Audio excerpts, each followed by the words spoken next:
రేవంత్ అన్న ఈసారి సర్పంచ్గా పోటీ చేస్తే 10th క్లాసు పాస్ అయితేనే అర్హుడు అని చెప్పేసి హక్కు తీసుకురారి, రూల్స్ పెట్టుర్రి.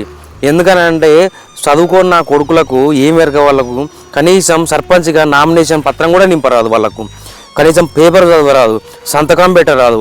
ఇటువంటి నా కొడుకులు గ్రామాన్ని ఏం ఉద్ధరిస్తారు? సరే వాడు ఉద్ధరిస్తాడని చెప్పి అనుకొని వాడిని గెలిపిస్తే వాడిని వెనుక 4 మోపవుతారు. ఆ 4 ఆడిపిస్తే వీడు ఆడుతాడు.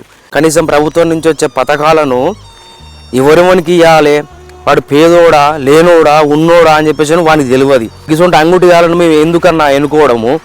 కనీసం ఈసారన్నా మీరన్నా మార్చురన్నా. ఏ ప్రభుత్వం మార్చలేదు, మీరన్నా మార్చురు. దగ్గర దండం పెట్టి చెప్తున్నా. చదువుకొని బర్ల కష్టాలు చాలామంది ఉన్నారు, చదువుకొని వ్యవసాయం చేసేవాళ్ళు చాలామంది ఉన్నారు. గ్రామం మీద వాళ్ళకి పట్టు ఉంటుంది చదువుకున్న వాళ్ళు కాబట్టి. ఈ అంగుటి గాళ్ళకి ఏమేరకన్నా జర చూడురి, 10th క్లాస్ పాస్ అయితేనే సర్పంచ్గా పోటీ చేసే హక్కు అని చెప్పేసి మీరు రూల్స్ తీసుకురారి, ఎన్నికల కమిషన్తో మాట్లాడురు. జర దండం పెట్టి చెప్తున్నా.